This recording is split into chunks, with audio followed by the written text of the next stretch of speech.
Habari za mkutano. Hamjambo. Karibuni katika tafakari ya neno la Mungu siku hii ya 5 ya juma. Ndani ya mikutano hii ya Tukasa yenye neno kuu wito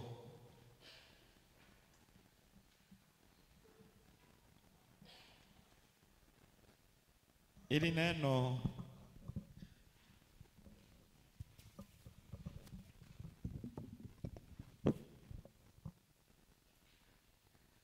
wito wa kusimama imara katika imani. Tumebarikiwa na vipindi mbalimbali leo katika fursa za ibada, katika sala, masaa ya maombi, upande wa afya ya akili, unabii, na tumepata fursa ya kuzungumza naye kwa njia ya sala, kuitikia, kumsifu kwa njia ya nyimbo na kulitazama neno lake. Nilieleza kwamba jana, nilieleza kuanzia jana tunaenda kwenye details za how, kwa sababu kama walishinda, kuna namna walivyofanya. Kwa hiyo jana tulikuwa tunaona siku nzima waliazimu.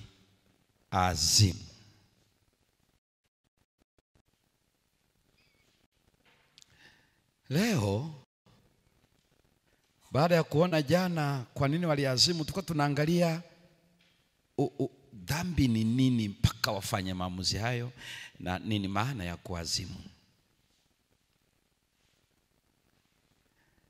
Lakini leo inapiga hatua ya kina zaidi, na bado tuko sura ya kwanza ya Daniel, na bado tunahangaika na hiyo kauli akaazimu. Leo tunaenda kuona uelewa mpana kabisa wa namna Biblia inavyoeleza mpaka wafanye maamuzi hayo.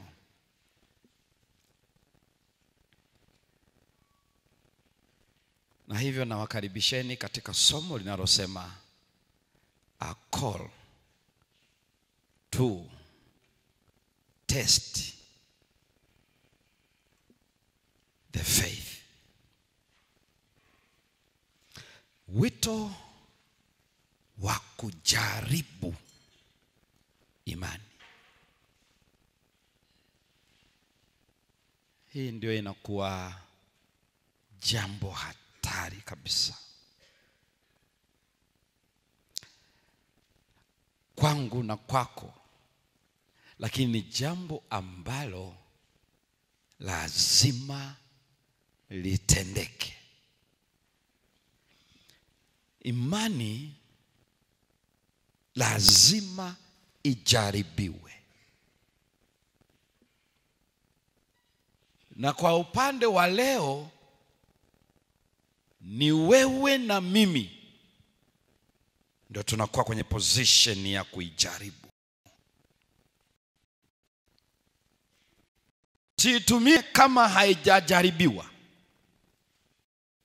Itakuwa na matumizi tu kama imejaribiwa. A call to test our faith. It's a call to put our faith into test.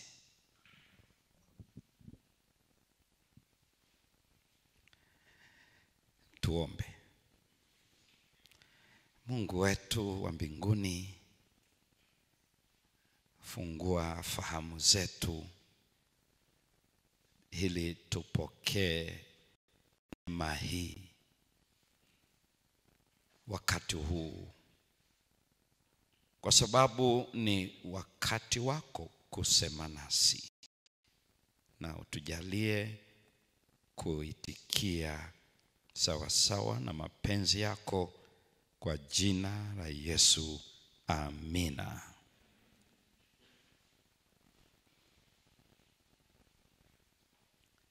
Danieli 1, sura ya kwanza ya Danieli, soma aya ya 5, halafu uruke usome aya ya 8. Neno la Mungu linasema, huyo mfalme akawaagizia posho ya chakula cha mfalme. He ordered. Mfalme alitoa order ya diet. Alitoa order. Na ya divai aliyokunywa. Ndio. Akaagiza walishwe hivyo muda wa miaka 3. Miaka 3 akaagiza walishwe hivyo miaka 3. Ili kwamba hatimaye wasimame mbele ya mfalme. Ndipo waweze kuwa qualified katika afya ya miili yao. That is King Nebuchadnezzar. Aya ya 8. Neno la Mungu linasema, lakini Danieli aliazimu moyoni mwake ya kuwa hatajitia unajisi kwa chakula cha mfalme.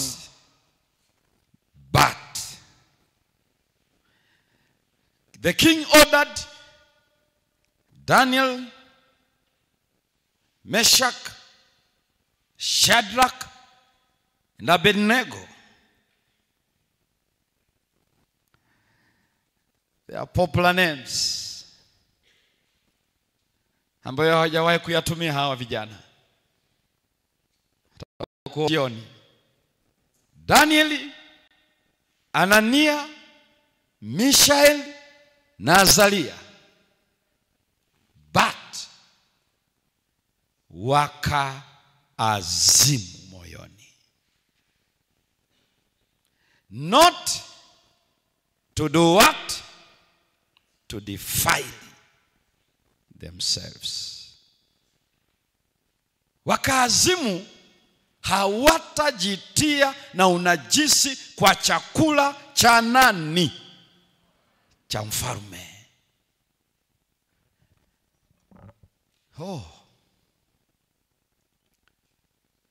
Kwa nini hoja ya unajisi inakuja hapa? Hebu soma tena aya ya 10. Aya ya 10, neno la Mungu linasema, mkuu wa matowashi akamwambia Danieli, mimi namuogopa Bwana wangu. Mimi namuogopa Bwana wangu, mimi naogopa. Naogopa msipokula, naogopa. Najua matokeo. Mfalme, ndio aliyewaagizia nini chakula chenu na kinywaji chenu. Maana ndiye aliyetoa hii order kwamba hii ni chakula mtakachokula na hiki ni kinywaji mtakachokunywa. Ninaogopa mimi. Na akaeleza anaogopa nini. Malizia usikie. Kwa nini azione nyuso zenu kuwa hazipendezi kama nyuso za vijana hirimu zenu? Maana kazi ya chakula hiki ni mfae, afya zenu zikae vizuri. Na asipoona hicho, shida haitakuwa miili yenu, shida itakuwa ni mimi. Halafu akasemaje? Basi kwa kufanya hivyo mtahatarisha kichwa changu mbele ya mfalme. Kuhatarisha kichwa maana yake nitauawa. Aspenas was very sure kwamba Nebukadneza ni nani. Huyu Aspenas sio Israeli, huyu ni Babeli. Na amekaa na huyu mtu kwa muda mrefu na anamfahamu. Hana mzaa anapotoa oda. Halafu mtu hakutekeleza. Kwa hiyo anasema ninaogopa kwa sababu hii ni hatarishi kwa uhai wangu.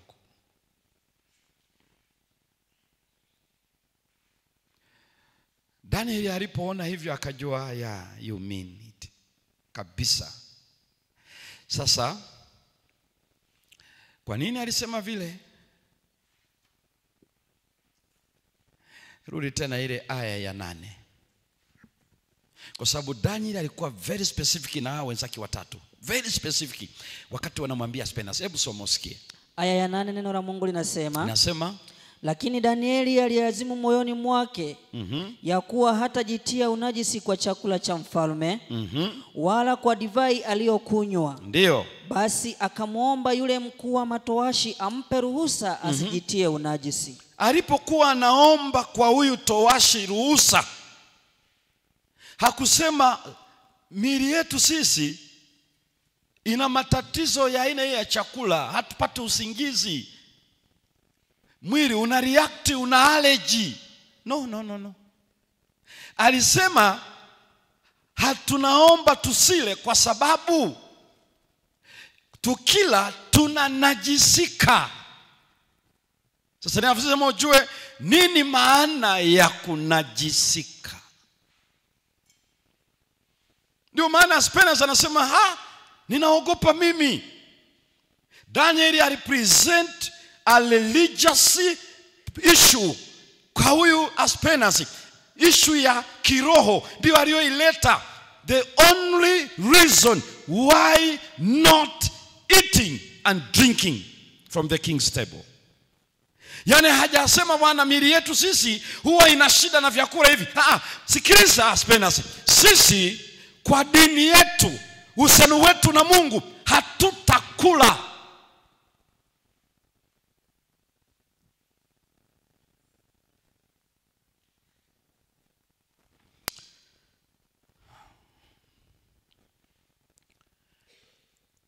Biblia inaeleza kwenye Zaburi 77 na ile aya ya 13, kuna baadhi ya aya ambazo huwa tunazisoma, lakini naamini huenda Bwana ataziunganisha hizi dot leo katika ni nini zina maana yake. Zaburi 77 na aya 13, hii ni aya inayotoa mtasali wa what is salvation. Hebu soma usikie. Zaburi ya 77 aya yake ya 13, neno la Mungu linasema. Inasema, Mungu, ndio, njia yako ii katika utakatifu. Njia yako ii katika utakatifu. Kiswahili imetumia neno utakatifu, Kodesh.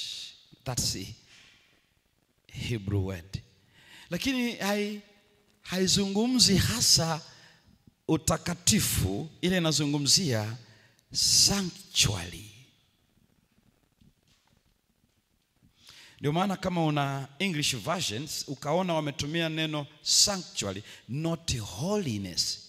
Kwa sababu utakatifu na sanctuary wameinterpret, sio translate.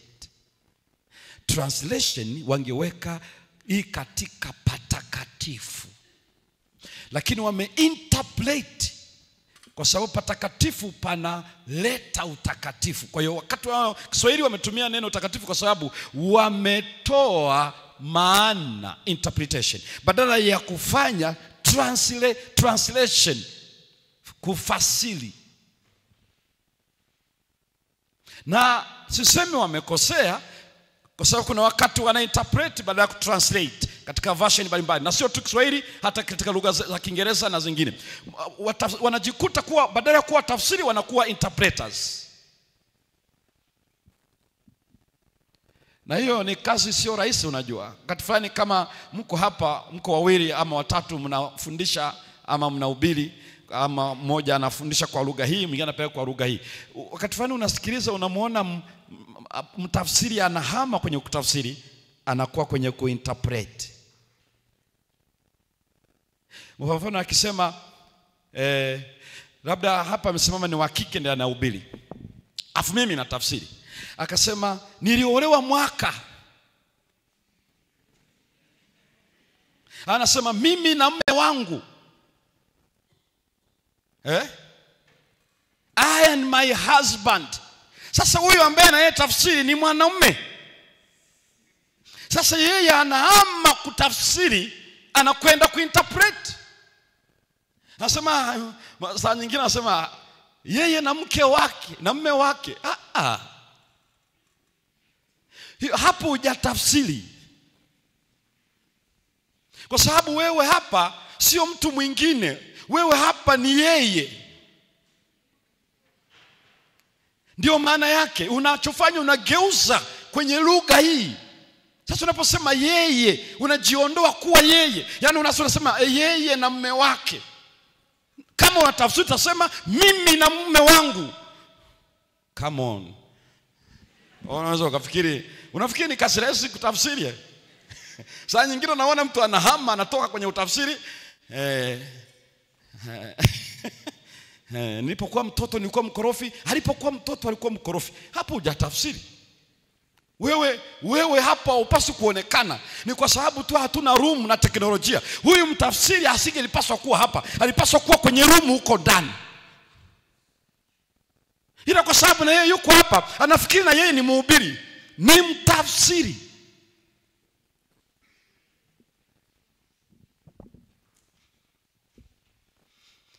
Wewe inatokeaga mara nyingi. Sasa hapa wanasema njia yako Bwana katika utakatifu. Wameinterpret lile neno Kodeshi ambayo inamaanisha the sanctuary, the holy place. Anazungumzia eneo ambalo liko limetengwa kwa ajili ya makusudi matakatifu. Kwa hiyo ingetafsirika kwa Kiswahili, njia yako katika patakatifu pako, in his sanctuary, not his holiness.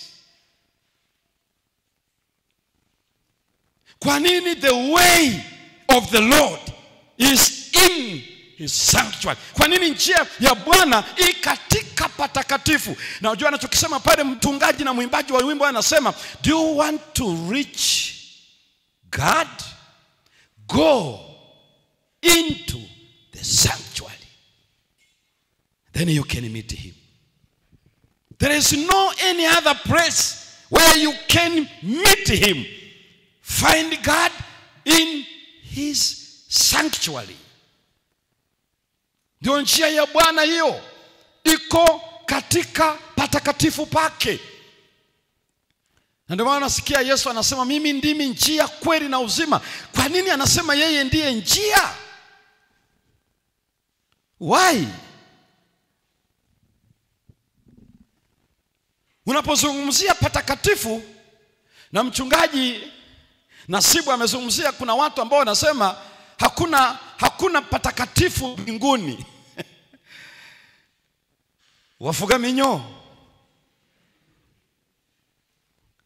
Yaani kama wanasema there is no dwelling place of God in heaven. Ni hatari kweli. Hatari mno. So kwa hiyo anaturudisha kwenye huduma za patakatifu.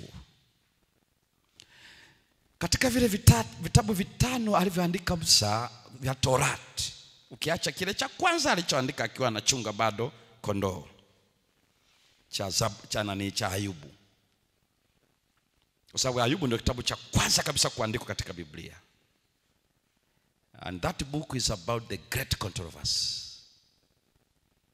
Kwa hiyo unaposoma kitabu cha Ayubu, ujue kwa nini Mungu aliona cha kwanza kureveal ni great controversy. The book of Job, kabla hajaandika hata kitabu cha Genesis, That was the first book written by Moses.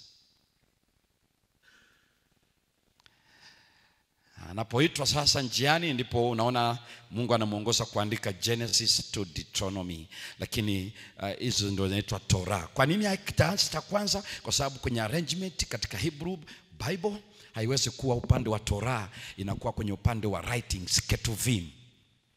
Kwa hiyo inaanza Torah and then inakuja Nevim and then Ketuvim.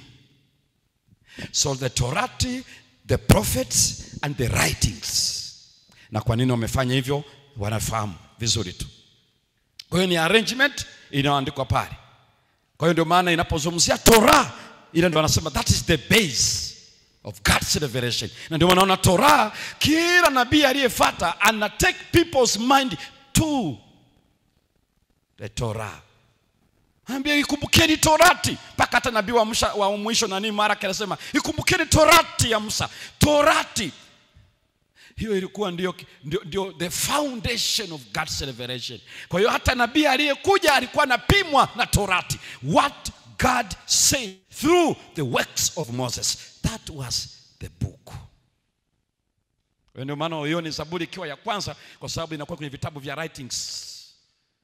Wanazungumzia upande wa namna vilivyoandikwa, kama ushairi, kama nini. Ni tofauti na Torati. Torati ina namna yake, style yake tofauti, na ina makusudi yake. So inakurudisha hiyo njia ya Bwana katika patakatifu, na kuchukua kwenye na kurudisha kwenye Torati, 5 books of Moses, ambayo the first and the second zinakuwa Genesis and Exodus, and then the fifth and the fourth unaona ni Numbers and Deuteronomy.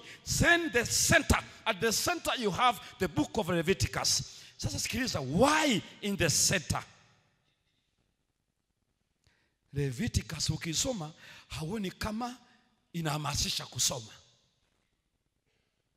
but it is the book which is the gospel in its embryo. Why Leviticus it's all concerned with salvation. Very clear. Na utaona kwenye New Testament ambayo ina expound hii Leviticus ni kitabu cha Hebrews. So hii kitabu cha Walawi kiko katikati katika vitabu vitano vya Moses, at the center, kwa sababu ndio inazungumzia how can we approach God, how can we go in the presence of God. It's the book of Leviticus. That's the first part of the book. Chapter 1 to 16 is all about how can man go in the presence of God. And then from 17 chapters to 27, it is all about how can man stand in the presence of God.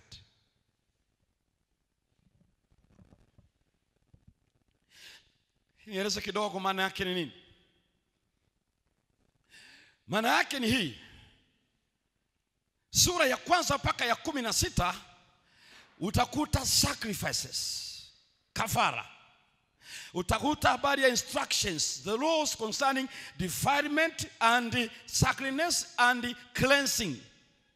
Unaziona kuanzia sura ya kwanza mpaka sura ya 16, ambayo ya 16 inamalizia na Yom Kippur, the day of atonement, ambayo ni neno la Kiingereza ambayo ni maneno mawili, at one meant, not twice, once, ambayo ndio climax ya how people can go into the presence of God. Ndio nasema hawezi kwenda hivi hivi, aende na chenye uhai, aende na kafara mbele za Bwana ili apate kukubalika. How anakubalikaje? Lazima kafara ifanyike, lazima ungame juu yake ili hawezi kukubalika, hawezi kusamehewa dhambi zake. Na unaiona hizo sura ya kwanza ya Walawi, ya pili, ya tatu, ya 4, ya 5, nenda mpaka ya 16 ambayo ni siku inayofanyika mara moja, ambayo ni Yom Kippur, siku ya upatanisho, ambayo inamalizia hii section, how to go in the presence of God. Na unaendaje? You go for cleansing.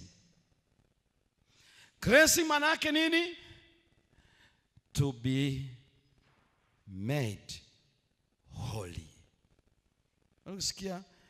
Unamapproach Mungu for what? Nifanyie patakatifu nipate kukaa kati yao. Unaona Exodus 25 verse 8 and 9. Nifanyie patakatifu nipate kukaa kati yao. Sasa anakaaje kati yao? Ndio unaona sasa kuanzia Exodus hiyo sura ya kuanzia hiyo sura ya 25 mpaka sura ya 40 unaona habari ya vifaa vinavyohusika pale na kisha na huduma. Vifaa vitakavyotengenezwa kuanzia hema ya nje, chumba cha kwanza, chumba cha pili, vinavyokuwa nje ya chumba cha kwanza, vinavyokuwa ndani ya chumba cha kwanza, vinavyoingia chumba cha pili, na namna huduma zinazofanyika anaelezea, na mpaka hii Walawi yote sasa ndio inadili sasa na huduma yenyewe ndani ya sanctuary. Ndani ya sanctuary. Kwa hivyo to be accepted of God, to have his acceptance, to be cleansed, na inashughulika na nini? Defilement, kutakaswa katika unajisi unaotokana na morality, relationship with God. Come before God, come with a bloody thing, come and testify, vindicate yourself, come before him. Na yeye mwenyewe ndiye anayesema namna hii, mimi ndi Bwana Mungu ni watakasaye ninyi. Ndivyo anavyosema yeye mwenyewe. Na utaona hata ile nani kwenye ile Kutoka anapozungumzia 20:18 anaposema takaseni sabato zangu, mimi ndi Bwana Mungu wenu ni watakasaye. So it's the God who sanctifies. Kwa hiyo anasema njoeni ili niweze kuwatakasa. Kwa hiyo nifanyie patakatifu niweze kuwatakasa. Kwa nini? Kwa sababu mimi ni mtakatifu. Kwenye Leviticus 19 verse 2, mwambie wana Israeli mtakuwa watakatifu kwa kuwa mimi ni mtakatifu. Kwa hiyo mtanikaribia kwa damu ili niweze kuwatakasa. Wanatakaswa nini? Unajisi, defilement. Hiyo yote sura ya kwanza mpaka ya 16. Tunaendaje mbele za Mungu? Tunaenda hivi. Kwa nini tunaenda? Ili tuweze kutakaswa na unajisi, ambayo maana yake dhambi.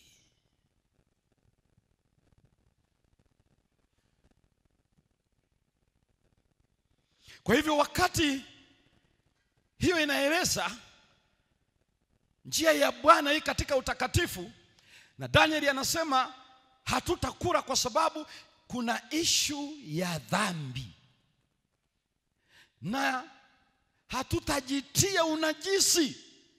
Maana yake sisi tumetakaswa, hatuwezi kujitia unajisi. Sikiliza anachokieleza. Walijua status yao, wametakaswa na hawawezi kujichafua. Wanajua kwa nini. Sikiliza tu vizuri ujue. Angalia jambo hili. The second part of this book, Leviticus, kuanzia sura ile ya 17 mpaka 27, inazungumzia how can we stand before God. Zile za kwanza, how to go before his presence. Hizi sura zinazomalizia unaishije mbele yake. Anatuzungumzia nini? Maana yake how can you keep your status before God. Which status? Living a life worthy living. Au kwa lugha nyingine, unawezaje kudumu kuwa mtakatifu? To maintain the status. You come here. Kama ndio hivi sasa ninakuja hapa, ni Mungu hapa. Sasa ninakuja natembea. Hebu njoeni watu wawili, njoeni tu hapa watu wawili. Watu wawili. Njoo.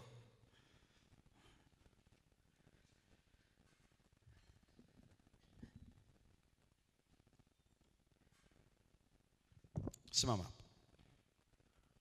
This is the way now to the sanctuary. Kama huo ndio mlango ulioko upande wa east ambao unaingia kwenye sanctuary. na ashumu kwamba Bwana yuko hapa,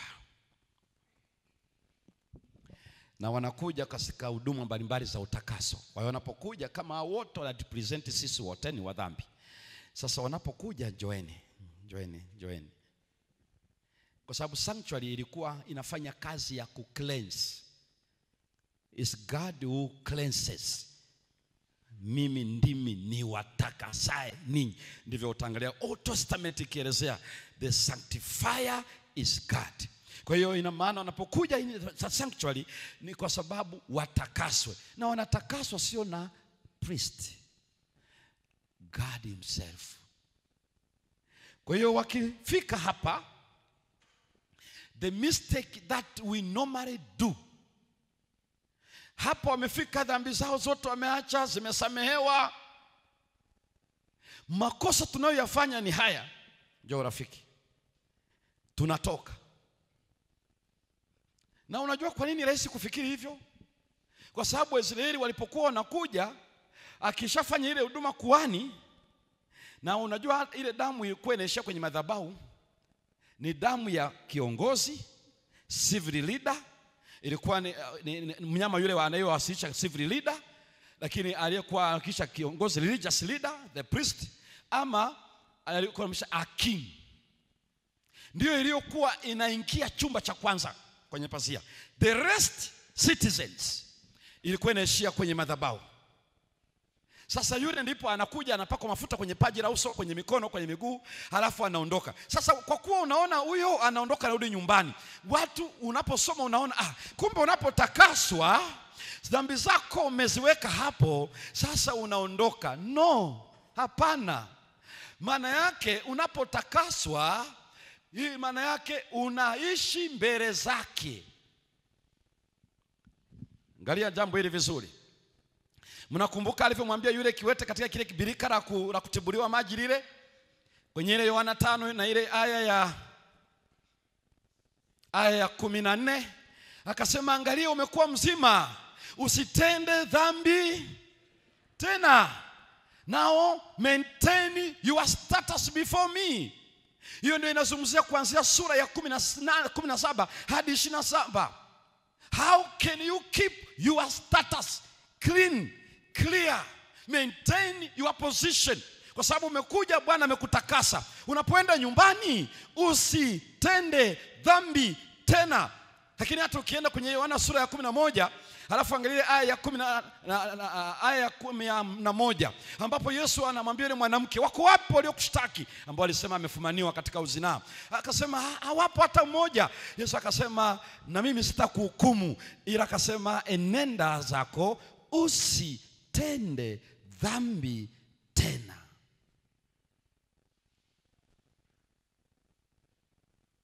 Hakuna forgiveness inayo encourage sinning again. Go and sin no more. Leo usipojua nikisamehewa, unaona ni another opportunity to sin and come back again. Ngoja kidogo. Our status ni hii, tumetakaswa. Danieli na wale vijana watatu wametakaswa, hawawezi kutenda dhambi tena. That's the Old Testament understanding. We are sanctified that we may not sin again. So maana yake, how do you stay before God? Because if we sin, that means we are taken away from God. To be taken away from God is to separate ourselves from God. We disconnected from the source of our life, and we are condemned, guilty, and the wage of sin is death.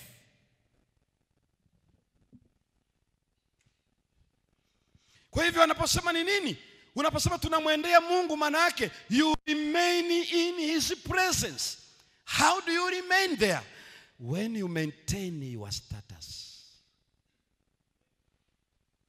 To be taken as a captive to Babylonian country or nation or empire, sio wametoka kwenye uso wa Mungu. Hapana, wako mbele za Bwana kwa sababu ya wame-maintain status yao. Hatutajinajisi, kwa sababu tukijinajisi tunahama kutoka mbele zake. Zile maili zote walizoenda Babeli hazijawafanya watoke mbele za uso wake. Na ndio maana baadhi ya vijana ambao wanafunga harusi zao kanisani wanakuwa wanaonekana watakatifu, wakienda kwenye ukumbi wanasema we are not in the church. DJ,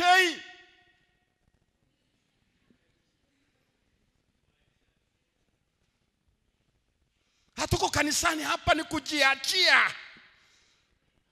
Na ngoni kwa sababu they are really foolish. They don't know that we must maintain our status before God. Whatever we do, whether we eat or we drink, we must do for his glory. Ndivyo amesema hivyo kwenye Corinthians 10:31. Lolote mnalofanya fanyeni kwa utukufu wa Bwana. Halafu watu wanasema hatuko kwenye kanisa leo, tumeshatoka kule. Sasa kule ni changanyikeni kabisa. Yaani utaona kama kuna Wakristo hapa na ni vijana uliowaona wanakuwa pale wanaitwa maids na nini, unafikiri wa maana, sio chochote. Wengine viongozi wa kanisa hakuna chochote saa hiyo, wamejiarishia kabisa.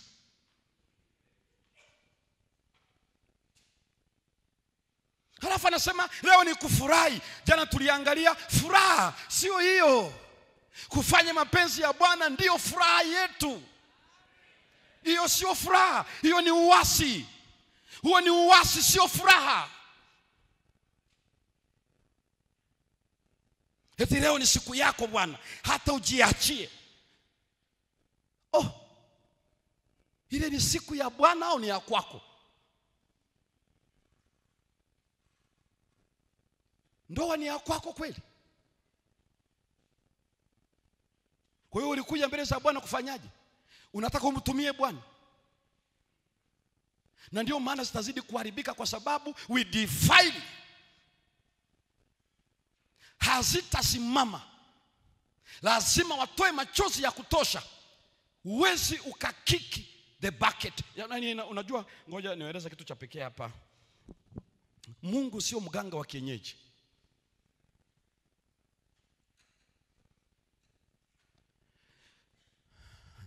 Wala sio kitu ya kusema naenda halafu baadaye nakuja kufanya hivi. Na waelezeni msikie leo, na yeyote anayesikia kupitia mitandao ya kijamii, Mungu hadhihakiwi. Apandacho mtu ndicho atakachovuna. Mfanyie jeuri.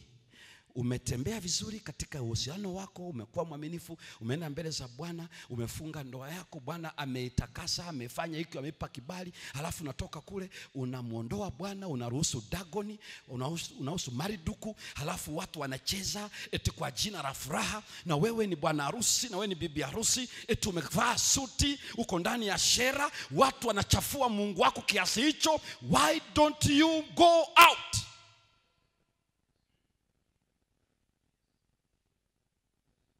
Nitafanyaje? Mimi kwa ni bwana harusi. Wewe sikiliza ndugu zangu, kama hauna backbone,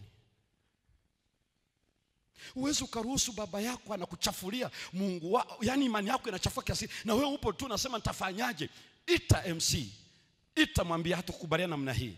Ukiona hawaelewi, mwambie yule mwenyekiti wako wa kamati, put this man off. Kama ni habari ya DJ, weka off habari ya nani. Simama, shika maiki. It is your Father's glory in heaven. It is the time to test your faith. Hii harusi ni kwa ajili ya Mungu wangu, na mimi namcha Bwana, na kwa sababu mimi ndo nimewaita. Ikiwa hao watu wanyamaze, weka kila kitu down, zima kila kitu hapo, halafu endelea vizuri. Yesu ndiye atukuzwe hapa. Lakini unakuwa kama bubu zezeta. Kijana wapi watukasa huyo? Hopeless, foolish. Hafu nasema tunashukuru Bwana, nendeni mkaanza maisha. Maisha yapi wanaweza kuanza hawa? Hawataenda popote, watatoka machozi mpaka washangae. Nawaambieni, mnendeni mkafanye huo ujinga, mtakumbuka, because you will reap what you sow.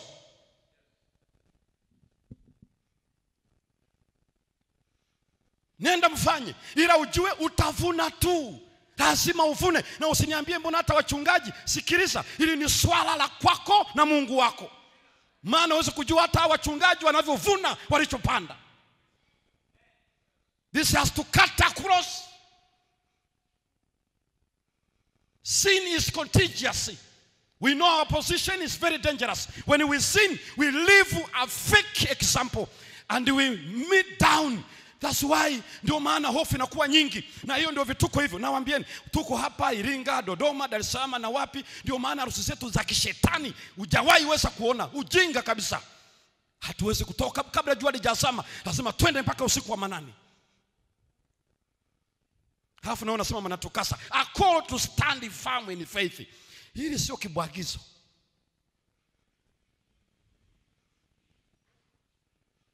Vinginevyo tunapoteza muda hapa. Tunapoteza muda. Hata kama itatakaswa na uongozi wa kanisa, itawekewa hivi na vile, ni vizuri ujue wowote unalolifanya ni kwa ajili ya utukufu wa Mungu. Sio kwa ajili ya kujifurahisha katika anasa na dhambi. Na nijua kwa sisi tunafanya vile, tuna mahusiano nao. Sio mahusiano, ni habari ya kipato. Tunafanya sherehe kuwa kama ndio business. Tunapumulia juu kwa sababu ya zawadi zao. Wewe, Mungu anaweza, ukiwa mwaminifu, utapata hela zako.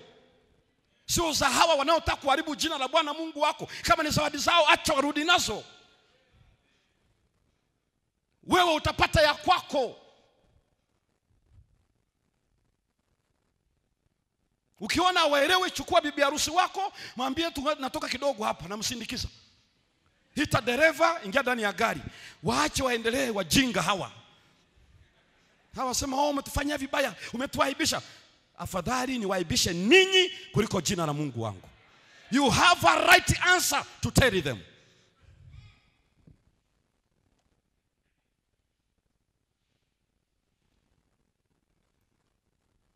Lakini kama unataka bidhaa zao,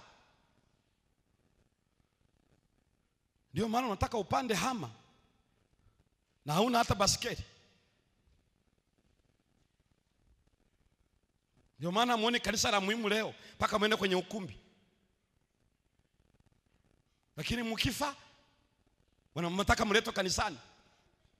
Kanganyiko tupo. Uleto kanisani ili uone na kina bibi na kina babu na watoto ukiwa kwenye jeneza. Wakati wa kuoa na kuolewa hukutaka hata watoto waone, hata wazee ndani ya kanisa waone. Wale ambao ni company tunao kwenda juu mbinguni, you put them off. Halafu unatoa kadi kwa baadhi ya watu. Foolishness. Niliwaambia hivi, fanya utakachofanya, I have to speak. Mpaka nitakapokaa kimya kwenye jeneza. Nikifika hapa siangalii ni nani anasikiliza na anaheshimiwa kiasi gani na ametokea wapi. I don't care.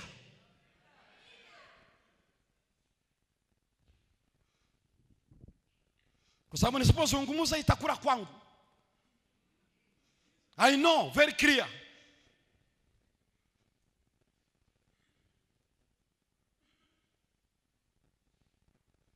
Una kanisa lina eneo vizuri la kufanya sherehe, ikafanyikia pale pale kanisani, watu wakafurahi.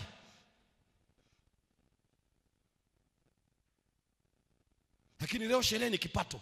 Mimi ninawaelezeni mchana peupe. Na familia yangu wanaelewa, na nieleza ni kwa nini.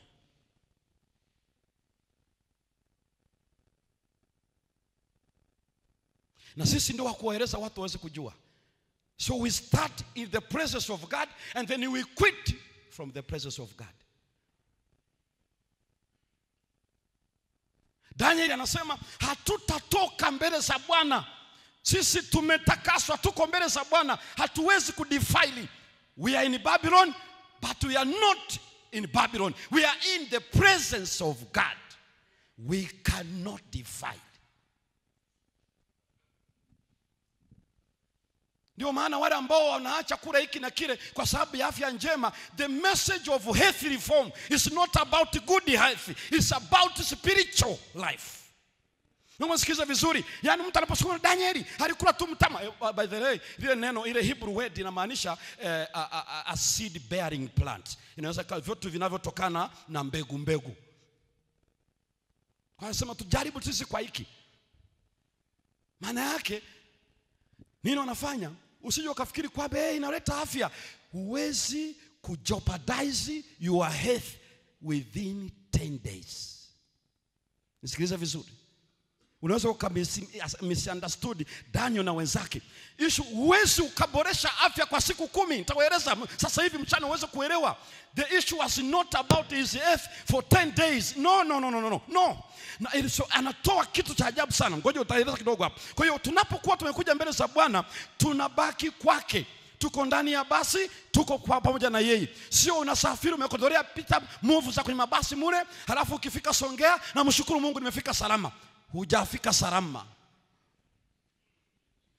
Kwa sababu tunatafsiri kufika salama gari haijapinduka, halafu hujachubuka. Unazungumzia physical. Maisha yako ya kiroho yamegongwa safari nzima. Mkono wa macho tu hivi kwenye move. Huyo. Umemwona? Yaani njia nzima wewe, yaani umeharibika mno, una ajali za kufa mtu. Ila hakuna damu inayovuja, but the heart is bent. Kwa hiyo maana vijana mpaka wanashikwa, wanapelekwa njiani kote, walihakikisha wanasafiri mbele za Bwana. Wamefika kule in the presence of God. Wenyewe wanafikiri wako mbele ya Nebukadneza. Never. Na angalia ile lugha ya Elia pia alipokuwa kwa Ahabu. Akasema kama Bwana Mungu wa Israeli aishivyo, ninayesimama mbele zake. Hasemi ya kwamba ninasimama mbele yako wewe mfalme Ahabu na Yezebeli na majeshi. No, I'm standing before God, not before you. Because to stand in Hebrew word is to serve him. I'm not serving you. I serve the God whom you are not serving him.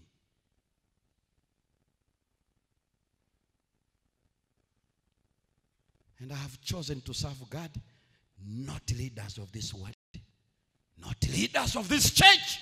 I have to serve the living God. That was the stand of Elijah, the prophet. Shida ya kutumikia watu ni mbaya. Because you have to please them. Pleasing people, that means denying your God. Mambo ya kupendezesha wanadamu na kukanyaga ukweli ndicho kinachotusumbua. Tunakomaa kupendezwa kwa watu. Watu hatukubali. Watu wanatuonaje? Tunakanyaga kiasi hicho. Kuna kijana mmoja ambaye walifanyika hivyo uchumba, wakapeana maelekezo kila kitu. Kwenda siku hiyo kwenda kufunga ndoa, akaanzia nyumbani kwao. Akakuta amebandika hiki. Kila mahara amejaradia. Alikuwa na rafiki zake na yule best man. Akamwambia umekuaje? Asema unajua shangazi, sijui nani alisema leo siku yako, usiwe mshamba. Akasema lakini si tulizungumza wewe. Ulionekana mtu mwema sana. Na tukakubana maisha yetu yanakuwa siku zote mbele za Bwana. Kwa nini umeruhusu hicho? Hana jibu. Akamwambia I'm very sorry.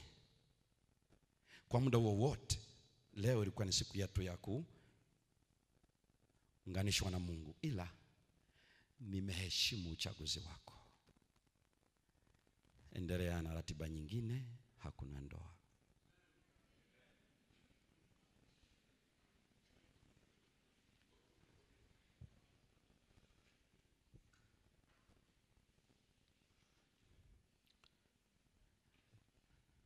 Alirudi kanisani akamwambia mchungaji, pastor, hakuna ndoa leo. Aka-explain. Kama anaweza kubetray Mungu wake wakati huu, wewe ni nani baadaye? Wewe utakuwa nani? Nilichumbia dada mmoja ambaye sikuweza kumuoa kwa sababu fulani. Zimebaki dakika chache ili sasa niseme huyu ni mchumba, ni introduce kwa familia yetu. Nikagundua ya kwamba yeye ni adui na familia yao. Baba na mama walishafariki akiwa mdogo, na yeye ndio mkubwa kwao. Ana wadogo zake ni mkubwa. Hana mawasiliano na baba wadogo, baba kubwa, kila shangazi na nani. Nilipomuuliza akasema, unajua inaonekana walihusika na kifo cha wazazi. Umejuaje? Maana amekufa akiwa yeye mdogo, pia asingeweza kujua yote, amesimuliwa. Nikamwambia sawa, huenda walikusimulia tofauti, lakini hata kama ingekuwa ni kweli, Christianity means forgiveness. Kama tutaishi hivyo, hivi ndoa yetu itakuwaje? Ina maana hatuwezi kwenda kwenu, wala kwenu hawatakuja kwetu. Sasa hiyo ndoa itakuwaje? Kwa hiyo nilipomweleza haya mambo mawili, kama Christian lazima tusamehe, lakini pia hatuwezi kuwa na ndoa ambayo ni upande wetu tu, huko hakuna. Kwa hiyo baada ya mazungumzo tukakubaliana ndani ya miezi 3 aende atoe msamaha.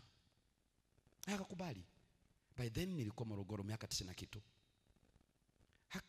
Tukakubaliana. Mimi nikaenda zangu. Baada ya miezi 3 tulikutana. Namuuliza mwenzangu, vipi? Kimya.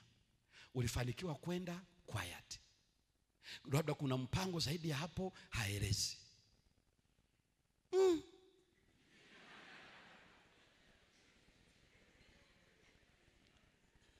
Akasema huyu atanitia kitanzi. Maana yake kama hawezi kusamehe ndugu wa baba yake, who am I? Huyu nikimkosea hata samehe. 1, 2, kama anaitwa Mkristo na hawezi kusamehe, huyu ni mpagani. Timua. Nilitimua mpaka leo hii. Nimwambia niwie radhi kwa muda wote tuliokuwa tunafanya katika mahusiano, ili baadaye sasa tukonfamu kwa wazazi kwamba uwe uchumba. Lakini katika hili hauna namna utakachofanya, na unieleze labda ulishikwama kwa hiki na kile, na useme una mpango gani. Nimeheshimu maamuzi yako. Uhusiano wetu utaishia hapa. Ninazungumza ambacho nilizungumza straight. Lakini nikamwambia bado una nafasi ya kusamehe. Ukichagua utasamehe. Ukirudi Kalvari kama Mkristo, utahitaji ufanye hicho kitu, na Mungu atakujalia mwanamume mwingine.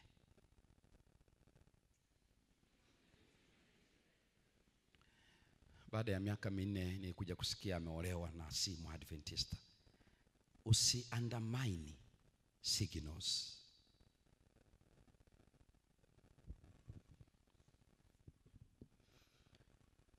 Kwa hiyo dhambi inawekwa hapa. Yesu anatuambia go and sin no more. John 5:14 and John 11 and verse John 8:11. Sin no more. Forgiveness maana yake let sin go. Not you. Sin. It is sin that should be allowed to go. Not us. Us will remain before him. But the sin, let it go. Sin no more. Kwa wakati Daniel anasema sisi hatutajitia unajisi, maana yake Mungu amekwisha ondoa dhambi. Hatuwezi kutia unajisi tena. Why? Because we cannot cleanse ourselves. Our duty is to keep ourselves pure before him by the help of his Holy Spirit. We maintain our status because cleansing is beyond our reach. We can never sanctify ourselves. It is God. Ndio maana kutenda dhambi ni kubaya, kwa sababu kutakaswa hakuko ndani yetu.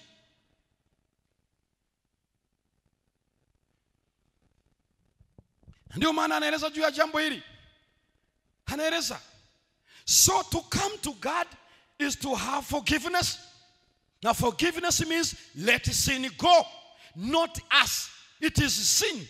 So when we come to God, that means we put down. It is God who cleanses us.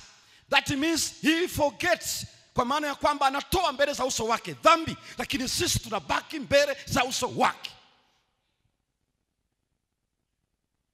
Hii ya kusema nikienda kufanya dhambi itarudi tena, Biblia inatuoni kwenye ile Numbers 15 mpaka 15 sura ya 15 na ile aya 26 hadi 31 inasema dhambi zote ambazo Mungu alikuwa anasamehe ni zile ambazo sio za makusudi. There is no sacrifice for intentional sins.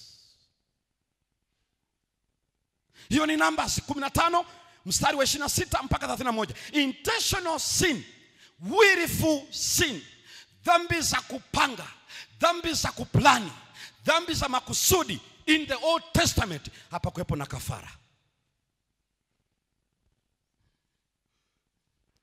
It's very dangerous to plan to sin because God is forgiving. It's very dangerous kwa sababu katika Agano la Kale Lot, dhambi ya makusudi haikuwa na utakaso. Mungu hawezi takasa dhambi ya makusudi. Daniel na wenzake walijua to cleanse is not our duty. It is God who cleanses.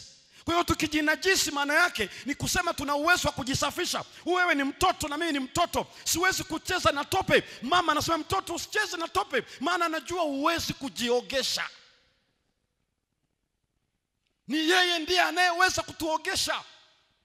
Ndicho anachokieleza, usitende dhambi kwa sababu huwezi kujisafisha. Kwa nini tunaiona dhambi kama rahisi? Ni kwa sababu tunadhani we can do that. But Daniel na wenzake walijua hatuwezi kujisafisha. How can we do that? La pili, wanaeleza vizuri, tunapotakaswa ni dhambi zinaondoka, tunabaki mbele zake, hatuwezi kujichafua tena. Hey, as sinners we cannot defile ourselves. That's Old Testament. Na tutaiona kwenye Hebrews 6. Kwenye Hebrews 6 verses 4 to 6 anasema wale waliokwisha kupewa nuru wakaonja neno zuri la Bwana, wakawapata Roho Mtakatifu, wakazionja nguvu za Mungu zinazokuja, wakaanguka baada ya hayo. Haifai kuwafanya upya tena hata wakatubu, maana wamsulubisha mwana wa Mungu mara ya pili. Hebrews 6. Yani mtu anaposema Mungu anasamehe, yani hata 70 mara 70, you don't know what you are speaking. Kwa hiyo mtu anaenda anafanya dhambi, eti anakuja kusamehe. Waebrania inasema sikiliza, hakuna jeuri mbaya kama hiyo. Eti mtu anajua ukweli halafu anatenda dhambi. Anasema sikiliza, kila anayetenda dhambi akijua alichokuplani, mpaka unaweka na mazingira, unaweka na mipango, anasema ni jeuri dhidi ya Yesu Kristo. Ni kusema hivi, kifo chako cha kwanza hakikutosha, come back again through in the manger of Bethlehem, let it be incarnated again. Let's now grow up into any kind of dimensions. Let's now go to the wilderness, meet Satan again, come over from there to Galilee, then from Galilee to the and there, teach again, preach again, do healing and whatever. Then let's go where? Let's go to Gethsemane and then pray there, fall down again, and then to the chain. Let's go to Pilate, let's go to King Herod, let's go to the high priest, and then go to the Pilate again. Let's go to Calvary. You are deaf in the first place, it is not enough for me. So sinning is to kill Jesus twice. Biblia inasema hiyo ni jeuri, ni kumsulubisha Yesu Kristo mara ya pili. Hiyo ni Hebrews 6 and verse 4 to 6. Huu ujasiri tunaupata wapi sisi? Kana kwamba itosha akaenda karudia Hebrews 10 kuanzia mstari wa 26 mpaka mstari wa 31, akasema kama mtu akitenda dhambi kwa makusudi haibaki kuwa kafara again. No, there is no sacrifice for intentional sin, for willful sin. There is no forgiveness.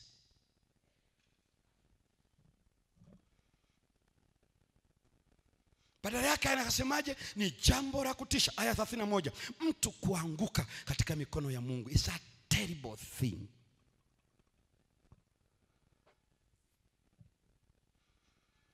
Ndio maana wale vijana waliasimu, kwa sababu alishatakaswa na hawawezi kujitakasa. Hiyo ni kazi ya Mungu. Kazi yao ni kukeep their status before God. by the help of the Holy Spirit.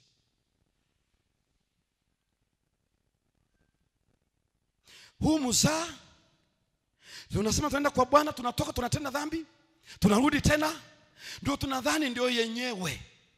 Biblia inachofundisha, tukisamehewa, go and sin no more. Usisahau ndugu zangu, Yesu hajabadilika.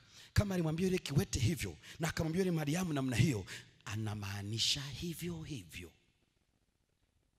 Anamaanisha hivyo hivyo. Hatufanyi kwa nguvu zetu, ni kwa neema yake. That grace is what it transforms us. It empowers us to live life worth living. Ni mpaka tujue kwa nini wale vijana walikataa. Walijua wanakanyaga nyaya nyekundu, itakuwa ni mzaa mkubwa mno kufanya wanachotaka kufanya. Kwa hiyo walisema, we better die in the hand of your king, not kuanguka mikononi mwa Mungu wetu. It's a terrible thing. Hawakuwa na option. Ndipo akasema, put us and our faith in God into the test. Now as I'm concluding now, sikiliza vizuri. Now listen sasa. Put us and our faith in God into test for 10 days. Hapa ndipo angalia vizuri ile neno test us linaitwa nasa in Hebrew. There are several Hebrew words for test or trial. Ndio hilo neno ambalo alimwambia Ibrahimu kwenye Mwanzo 22, akamjaribu Ibrahimu. It is nasa. Ndio neno ambalo anasema kwa Israeli, mmenijaribu mara 10 hizi kwenye Numbers 14 and verse 22. Mmenijaribu mara 10. Nasa. Nini maana ya kujaribu? Proof. Prove it. Kwa nini upande wa Mungu? Kwa sababu Mungu hawezi kujaribiwa. You cannot apply nasa in relation with God. God cannot be put into test. Sikiza vizuri hapa. But he tests people. Why? To improve them, to make them strong, to be pure as gold. So he has to test us. Kwa hiyo anasema, akamwambia, listen Aspenas, put us and our faith in God into test. Maana yake nini? Sikiza Aspenas, we are sure what we are speaking. We know our God is living. Now it is the time to test us and our faith in Jehovah. Weka uone. 10 days. 10 days maana yake haziharibu afya ya kila Danieli. Haziwezi kubadilisha wala haziwezi kuharibu reputation ya Aspenas. But why? Ile ni lugha ya testing moments.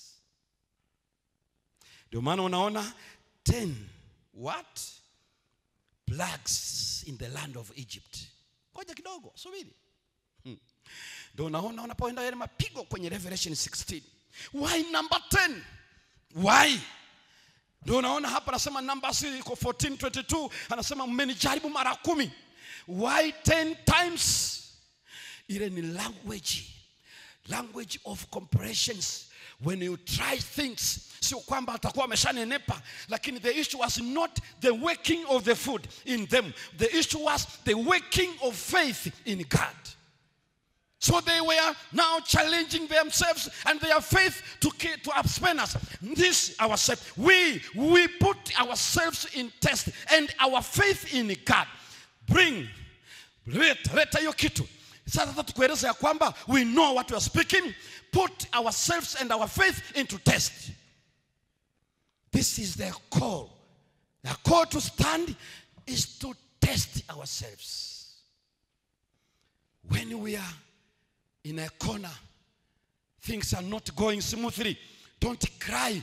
You have that option. The first option is make up your mind. Commit to yourselves. But the second stage is, if things go worse, there is another option. Allow yourself, allow your faith in God to be put into test. Let it prove.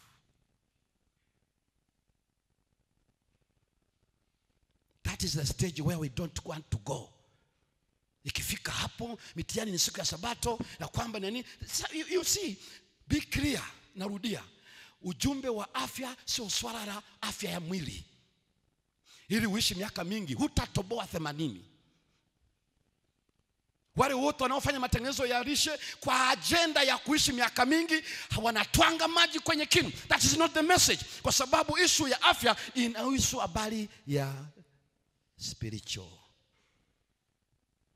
Taizungumza jioni. Kwa hivyo hawa vijana, issue ya hapa ni ya kiroho. Tujaribu siku 10. Hapa hakuna chakula chochote cha maharage wala cha matunda kitakachopendeza nyuso zao ndani ya siku 10. Nothing. It was about themselves and their faith in God on the balance. And that was a very courageous request. Ilikuwa ni ombi zito la kijasiri. Ndio maana Spence anasema I fear my Lord King Nebuchadnezzar. Kwa nini? Daniel himself was aware. Biblia inaeleza katika Yeremia 29 aya 22 anasema aliona Sedekia Nebuchadnezzar aliwa roast. That's Jeremiah 29 and verse 22. He roasted them. Yani usicheze Nebuchadnezzar, aliwa roast. Ufalme wa Yuda aliwachoma. Na haitoshi, Jeremiah 39 verses 6 to 7 anasema ya kwamba aliwaua watoto wa mfalme Zedekia. Choma hao watu, toboa macho ya mfalme, toa macho akiwa hai. Kwanza aliona watoto wake wanauawa, hawa princess wanauawa mbele ya macho yake, halafu katoa macho, hakuna ganzi, chokonoa jicho, toa na hili toa, halafu kifo kikaja. Nebuchadnezzar was not a simple guy. Ndio maana Spence alijua, you are endangering my neck because I know Nebuchadnezzar. Daniel akasema listen, hakuambia kwamba tusipokuwa hivyo basi tutarudi tule. Never. Hakurecommend hicho, ila anajua this is the right time to put my faith into test. So I call to stand firm. The second stage, when you determine, that's another thing. But when you put yourself and your faith in God into test. Ndio maana ile anayezungumza kwenye Malaki 3:10, mkanijaribu asema Bwana, lile neno sio nasaa, ni bakan maana yake let people prove that I exist. When you give tithe and offering, you testify to the world God is the source of life, is the sustainer, he lives. Watu wanafikiri ukitoa upate hela. Utoaji unaueleza ulimwengu Mungu anaishi. That is bahan. Ndio anaotaka tufanye, sio nasa. When you want to test God, that means Mungu naye ana upungufu. Kwa hiyo unasema namjaribu Mungu. Never. Ndio wanasema how can you put me into test? Kwa sababu mimi niko complete. I'm good and always good. Nothing adds goodness to me. I remain good even without your presence. God is good and his goodness endures forever. Ndio maana usipofanya lolote zuri, usipofanya lolote baya, haubadilishi the goodness of God. Man, inferior creature, can never add any goodness to God. You cannot prove God. Huwezi kumfanya afae. You cannot nasa God, but you can backen him. The way you put yourself before the world, testify your God lives. This is the call. That's why the word can pursue you. But determine, and there is another stage. Allow yourself and your faith in God to be put on faith. It is you and me. Mchungaji Rupakiso Makaswesi ataomba kwa ajili yetu. Pasa karibu. Ikiwa unahitaji mchana huu wa leo, kuna mahala ambako wakati wa kuprove what we call faith pengine ndipo tulinywea kabisa, lakini moyoni mwako unaona kumbe that is another door, that's another option. Help my unbelief. Kama Mungu nisaidie kutokuamini kwangu, kumbe nilipaswa imani ingie kwenye jaribu, kwa sababu nikishajaribiwa Biblia inasema nitatoka kama dhahabu. Simama pale ulipo, nitatoka kama dhahabu.